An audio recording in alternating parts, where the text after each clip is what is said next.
Hello ladies and gentlemen, and welcome back to my channel for another Hot Toys Star Wars convention exclusive 1/6 scale figure unboxing and review video. Now today we are going to be taking a look at Boba Fett in his arena suit from the comic book series War of the Bounty Hunters. Now when this guy was announced, I sat there thinking, oh, it's another year, another convention, another Boba Fett repaint.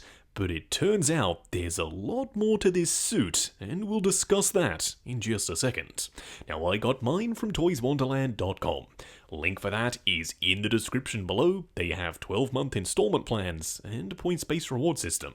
While you're down there, why not hit that subscribe and bell notification icon, plus the join button for more info on Justin's Collection plus the channel membership. What we are going to do now though is get the box laying flat in the light box and do the unboxing. As for the box art, it's done in the standard Star Wars style, an image of the figure himself up front, another down below on the wraparound banner, plus the Hot Toys exclusive foil sticker in the top left-hand corner. We do have another image of Boba on the side of the box, plus all of the warnings are on the back. On the inside though, we do have an absolutely stunning image of the figure in the pose from the teaser panel that was released for War of the Bounty Hunters. Now, prior to actually doing some research on what the heck this suit was based off, I didn't really have a lot of love for it. However, now that I do know what it's based off, yeah, I'm pretty darn excited to get this guy out here. What we are going to do first though is get all of his accessories laid out in the light box and take a closer look at everything he comes with. Here we have all the parts and pieces. Starting off with the display base first, it's very clearly meant to be an attention grabber. It's rather tall, it's circular, plus you have a massive nameplate that says Star Wars and Boba Fett. The nameplate is so big in fact that they very clearly could have fit Arena Suit or War of the Bounty Hunters, but they kept it simple, and I guess for that I can't really fault them. Up top we do have this textured surface that is meant to look like the arena flooring, it's simply sand. Then up top we have a dynamic flight pole and a spring-loaded waist clamp. This being Boba Fett, he does, of course, come with his jetpack and it looks really good. It's done in this gorgeous high-gloss black, there are some matte gunmetal sections, there's chipping and weathering on the surface, and it does attach with those same old clips and a magnet.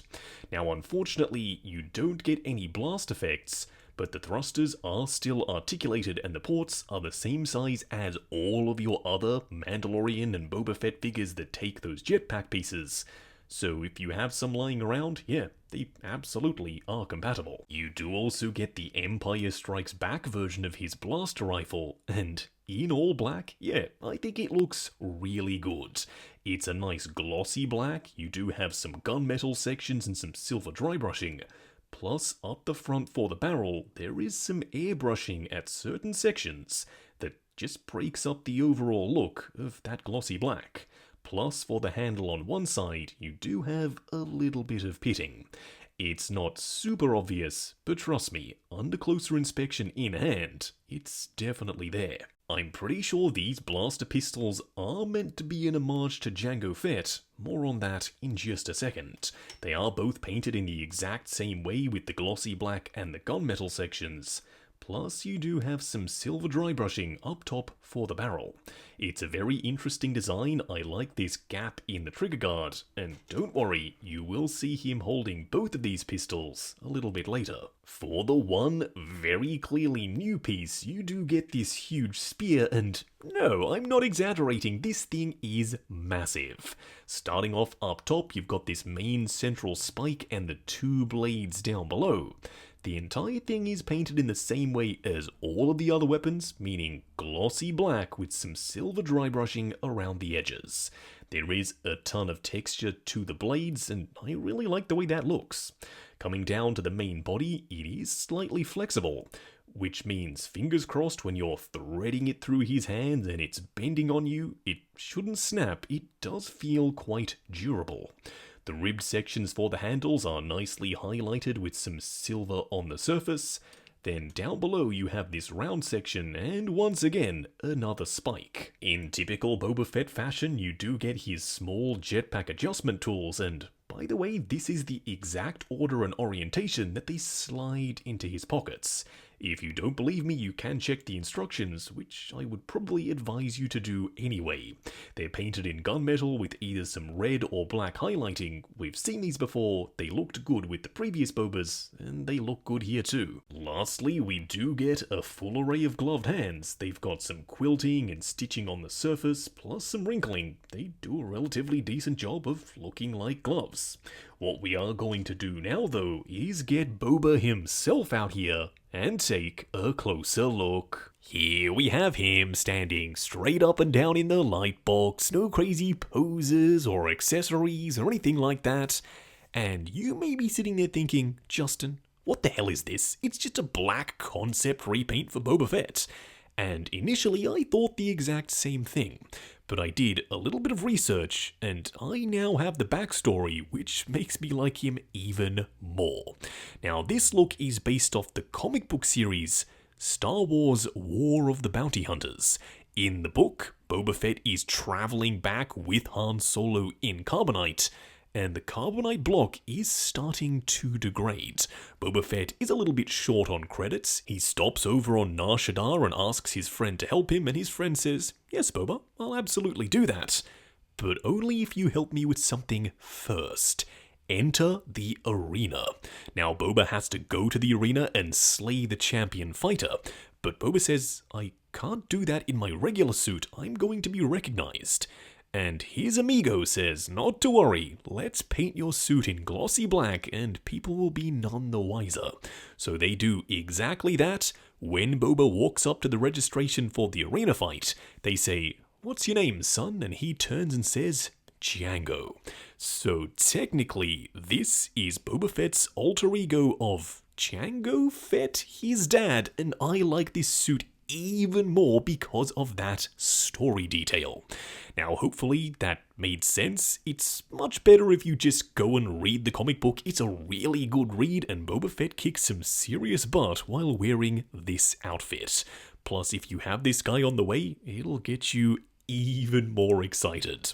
What we are going to do now though is take him off the rotating turntable, punch in, and take a closer look at the details. Here we have him up close and personal, and it turns out, yeah, the recipe is relatively simple. Take the already fantastic 40th anniversary or Empire Boba, paint everything in black, and the result? Something very, very special.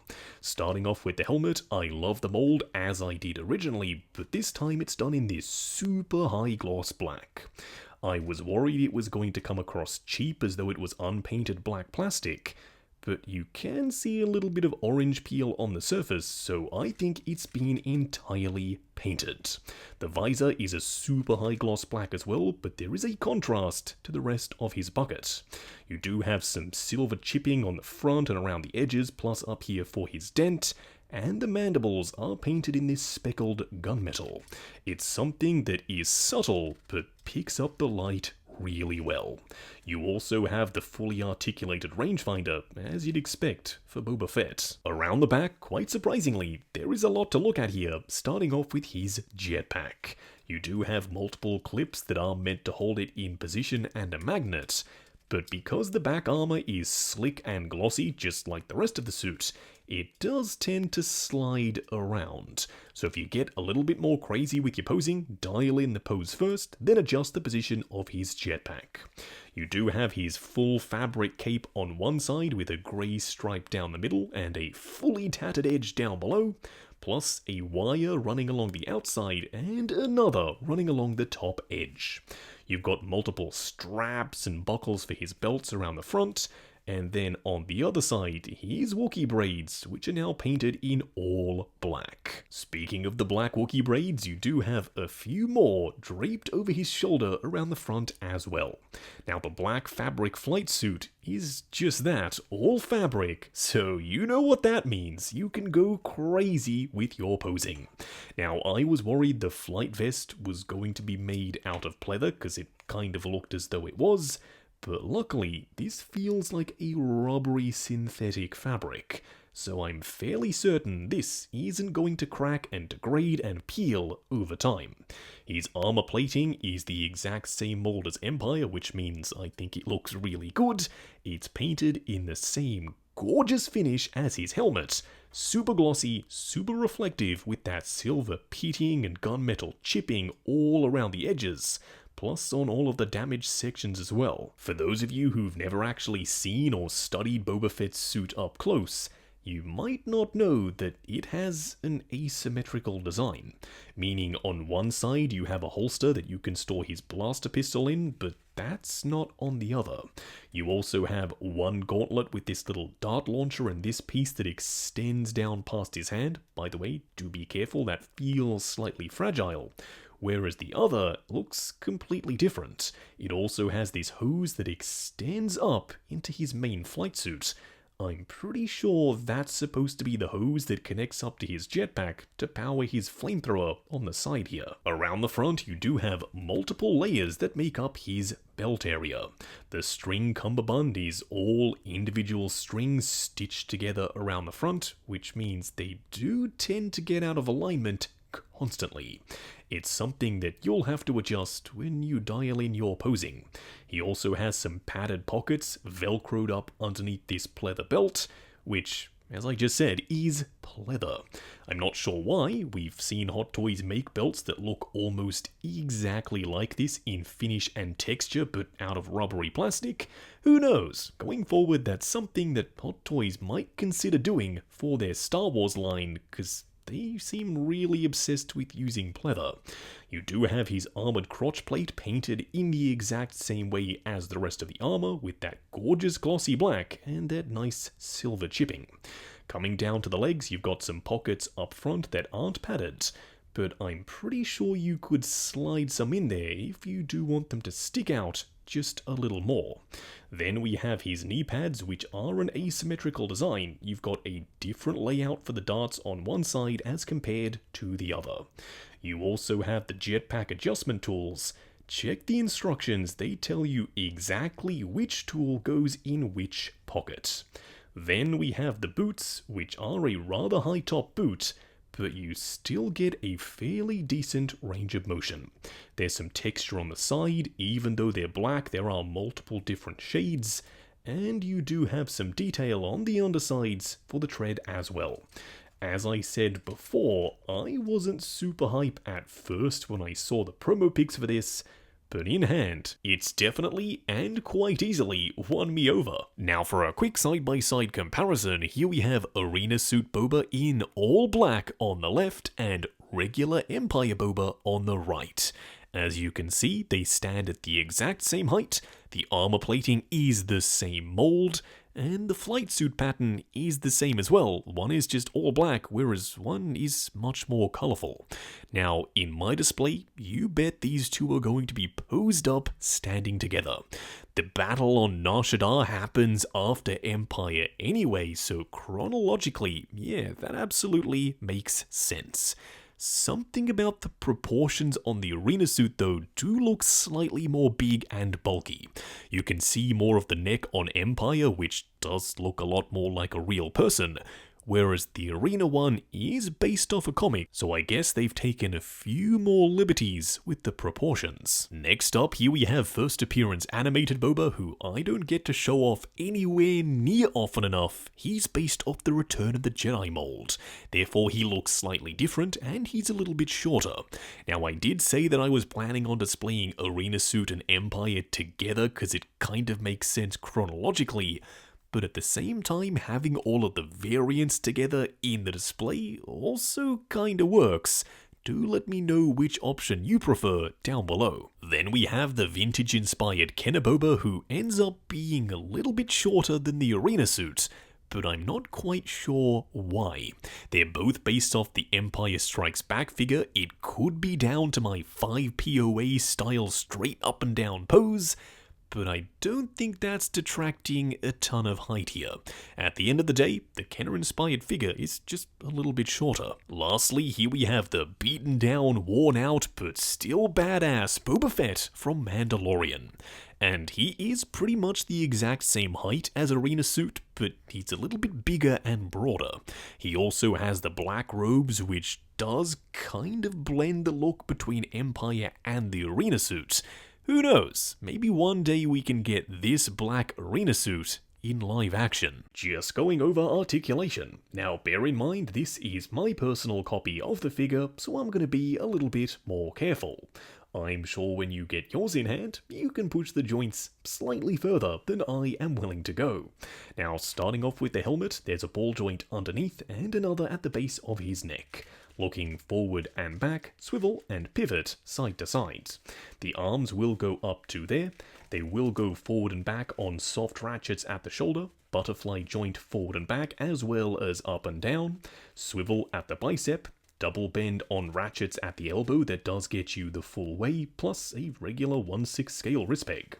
The torso will crunch forward and back, swivel, and pivot side to side. The legs will go forward to there, and they are super stiff on sturdy ratchets, going out to there. Swivel at the upper thigh, double bend at the knee, once again on ratchets. And lastly, a double ball peg down here for the ankle. Moving on to the 3 cool and 3 annoying things. The first annoying thing is that we get a jetpack and a dynamic flight ball, but no blast effects for the jetpack itself. So we can display him in midair, but it kind of doesn't make any sense because the jetpack wouldn't really be activated. The second annoying thing is that we don't get all of the weapons he used in the arena. He also used his little rockets, an effect piece would have been a nice touch, and a knife, plus a much larger blaster rifle. We do get his classic one, 2 of the pistols, and the massive spear, which I'm not mad about, but if they're going to give us an Arena Suit Boba, I kind of feel like you need to give us all of his weapons. The third annoying thing is that once again Hot Toys decided to go with the little fabric tabs and clips to attach his jetpack. Now unfortunately it is very fiddly to do. I would have preferred a super strong magnet. It still would have held it in position, but the one they've gone with just isn't quite strong enough to not use those tabs. The first cool thing is that they did give us both blaster pistols. Because there's only one holster, I thought maybe they're going to cheap out and only give us one, but they didn't. They've clearly read the comic, and they decided to give him 2. The second cool thing is the way they've painted his black armor. I was worried it was going to come across cheap and nasty, as glossy black plastic tends to do, but it really doesn't. There's some silver pitting on the surface, there's some chipping, there's some gunmetal sections. It looks suitably metallic. The third cool thing is the fact that they've gone with full fabric for the undersuit and this synthetic rubbery material for his flight vest. I was worried this was going to be pleather, but now that I'm feeling it in hand, it definitely doesn't feel like pleather. It looks and feels like it's going to be suitably sturdy and hopefully stand the test of time. Just wrapping up on the Hot Toys Comic-Con exclusive Arena Suit Boba Fett. Going into this, I was skeptical. I didn't think I was going to love this. I thought, oh, okay, it's just a weird black repaint of Boba Fett, the usual Comic-Con fare. But no, it isn't. It has a backstory that's technically canon. He did some pretty badass stuff in this suit. He comes with the new spear accessory, 2 blaster pistols, and in the comic, he called himself Django. Therefore, it makes it, to me at least, all the more special. It adds to the Fett lore. If you have Django, if you have Boba, this guy is going to fit right in. Plus, from a technical perspective, he's really well made. The black parts aren't just unpainted glossy black plastic, they're fully painted. You've got weathering, you've got chipping, you've got pitting on the surface, and the outfit is all fabric, so you can go crazy with your posing. And seeing as though this is currently our only Star Wars comic book figure, I'm hoping that number 1, we get more, and number 2, he's going to have a prime position in the collection on his round centerpiece style display base. It's got the arena flooring, which means it's going to complement this guy really well. Now, I got mine from toyswonderland.com. Link for that is in the description below. They have 12-month installment plans and a points-based reward system. While you're down there, why not hit that subscribe and bell notification icon, plus the join button for more info on Justin's collection. Plus, if you like the sound of seeing your name in the end credits of my reviews, like, comment, and subscribe, and we'll catch you in the next video.